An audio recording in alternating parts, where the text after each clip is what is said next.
How do you know when it's time to discontinue a service or an offer? I'm Darla LeDoux, founder of Sourced and your host for Shift the Field TV. I have been working with private clients for 15 years now. Usually the clients I work with privately are coming to me because they're in some form of transition in their business. Either their business is feeling sticky or heavy and like, I'm not sure I want to do this anymore, or they're feeling bored and they're ready for a new challenge, or maybe they were getting really good results filling a program and then suddenly it stopped filling. What's going on? And should I stop doing this? Should I do something different? And this could be their entire business, but more often than not, it's about a program and whether that program wants to keep living. When someone comes in that place, they're usually leaning in one of two directions. Either they're very much thinking, I have to blow this up. What am I going to do? It's not working. I'm killing everything, but I don't have a plan and I'm scared. Or they're holding on really tightly to this thing that they built that they feel obligated to keep doing. They feel a sense of, if I don't do this, then what? And so they're holding on. Either of those places are a very challenging place to come from. So in this video, I'm going to share a 5-step process for deciding whether to discontinue an offer or a service. Step 1, get yourself to a place of releasing control and being totally willing to go either way.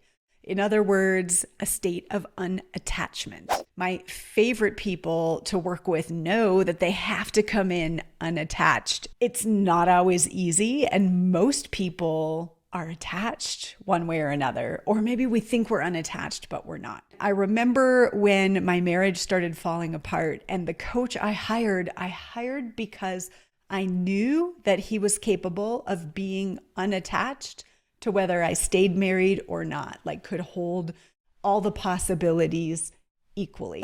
That's what we need to do when we're feeling stuck or something's really sticky, is let go of our attachment to our identity, to whatever our ego has built around it, and let either option be a possibility or some option in between that we haven't thought of yet. Step 2, get the mind out of the way. Get the mind out of the way. So what's going to happen is we want to solve it. Right? If we're in pain because we're bored or it's hard to deliver or it's not filling, we want to solve it. We want to fix it. Most of the people who are drawn to my work are like me. We have good brains. We can fix stuff, right? We can make things happen. We can get it done. We can figure it out. And some part of our ego feeds on the figuring out process, but we don't yet know what to figure out because we're currently perceiving the problem from the same energy that created it. And so I know I am a queen of this, just solving the problem based on the information and allowing my brain to figure out a new plan, but I haven't dealt with what's underneath yet. Step 3 is see what's happening as an invitation to transform. Whatever is showing up in our life, if it's not our preference, if we're experiencing any sort of contrast, it's an invitation to a transformation. The result is guiding us to greater alignment with the truth of who we are. Every time.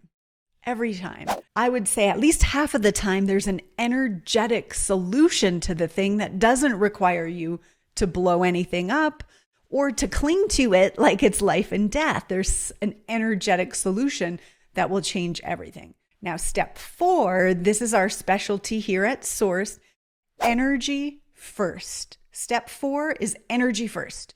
So once you have let go of your attachment to an outcome, you've let go of logic, and you've really seen this as an invitation to transform. Now we're going to transform the energy, because when we can see the situation from a new energetic place, everything starts to change and the answer becomes clear as to whether to discontinue it or transform it, bring new energy to it, bring new life to it. So how do we do that? I teach something called the anatomy of a transformation. And the first part of it is commitment.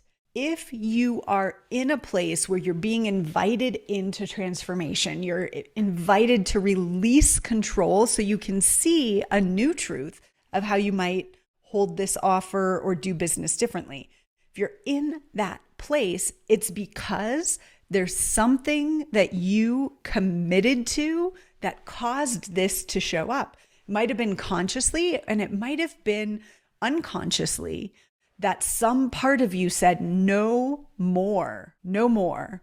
Something new needs to come in. And this is how the universe is manifesting that for you to look at. So first you want to look at, well, what did I commit to that got me here? What's the hidden commitment underneath? And how we look at that is we look at, what is your current desire? Is there a desire that's been unexpressed, but that source has been working for on your behalf? What is the discomfort that I've been in for a while now that I've not been acknowledging? It could be one or it could be both, desire or discomfort, but that's where the commitment came from. So we want to get honest about that first and foremost. The next piece is the releasing control, which is happening because you're actually considering letting go of this way you've been doing things. And then the next step is to see the truth about the energetic dynamics at play in what you've created. And this is the tricky part.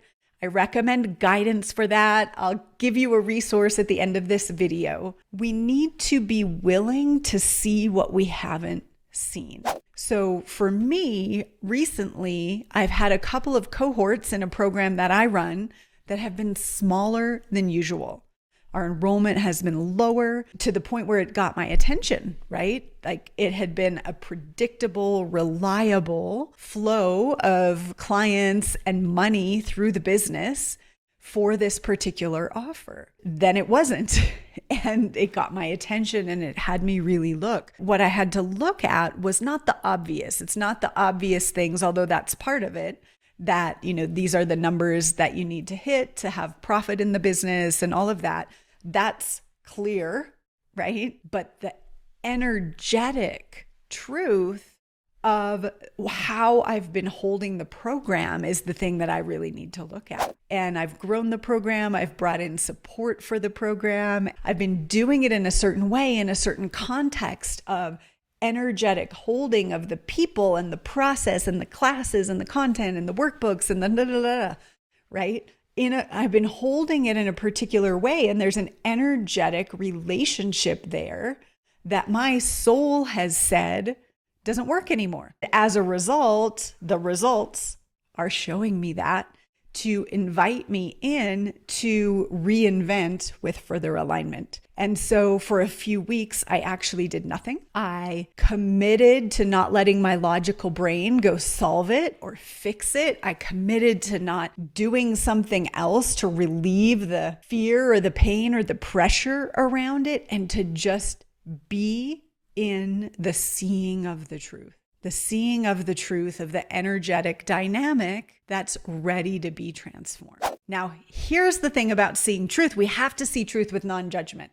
You want to have a skilled coach or facilitator to help you see truth with non-judgment, because the immediate thought could be, well, gosh, that's terrible that there's some energetic here that I don't want anymore. Why did I do that? But we did it. I'm assuming you have something similar. You wouldn't be watching this video. We did it out of love, and we did it for a reason. We did it because it was the highest consciousness at the time. And personally, what I did worked really, really well as the highest consciousness that I could see at the time. And then when we're ready, when Source knows that at a soul level, we're ready to raise our vibration yet again, stuff is going to get messed up. Messed up is a judgment, right? But it's going to get sticky in one way or another, in whatever way you'll personally pay attention to. For some people, it's through your body or something in a relationship. And for some of you, it's through the program and the money. But the invitation will come, and it's reliable and it's predictable and it's a-okay. In fact, it's good because you get to grow. So on the other side, when you're clear and clean energetically, when you've seen, oh, I see how there was a little bit of a default energy pattern that I've been bringing to the way I've been running this program or this offer or this business. It was great until it started costing me more than I was getting out of it. And now I want to let it go. And I'm going to create a new energetic that actually isn't the opposite. It isn't trying to fix or solve it or make it wrong. It's just receiving and allowing and then evolving to the next level of energy. And from that new energy space, and here we like to have you have words to anchor the new energy. From that new energy space, now you can look at the offer and go, ooh, does it live or does it die? Do I want to hold this and reinvent it? Or do I want to let it go? Based in the energetic truth of who I am, not based on my logic or reason or anything like that. If we were in a room together, I'd have you raise your hands if you know that experience, because I'm guessing if you're watching it, you know this experience of seeing it with clear eyes and knowing. So how do we decide whether to discontinue a program or an offer? Well, first, be unattached. Second, check the brain out and allow the energy to show up, right? Or at least don't try to figure it out until you've cleared the energy. See it as an invitation to transform. Shift your energy field. And if you need support for that, let me know. And then finally, see it with clear eyes from your new energy. So I said I'd let you know if you do need support. I'm offering a 4-person business intensive with me, where on day 1, we really look at the energy. We honor it, we bless it, we release it, we clear it out. We do a visit to the ancient vapor caves here where I live, and we let that go and we invite in the new energy. And then we spend an entire day with 4 people diving into your individual businesses from clear eyes, so that you know what you know about how your business wants to evolve at the next level. So I'm calling it the Sourced Business Immersion. And if it speaks to you, if you want to come get in a room with me to hold that non-judgmental space as you look, I would love to have you. And you can find the link below this video. I'm Darla LeDoux, founder of Sourced and author of Shift the Field, and we'll see you soon.